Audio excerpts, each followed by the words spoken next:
আজকের আমাদের লাঞ্চের মেনুটা কিন্তু ছিল একদমই ননভেজ। আর সত্যি কথা বলতে আজকের মেনুতে যা যা ছিল সেগুলো কিন্তু আমার ছিল ভীষণই ফেভারিট।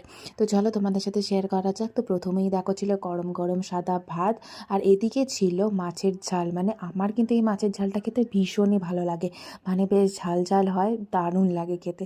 আর সাথে দেখো ছিল এদিকে মা আলু দিয়ে চিংড়ি মাছের একটা পাতলা ঝোল বানিয়েছিল। মানে চিংড়ি মাছের এরকম পাতলা ঝোল খেতেই কিন্তু বেশি ভালো লাগে। আর চিংড়ি মাছ তো আমার ভীষণই প্রিয়।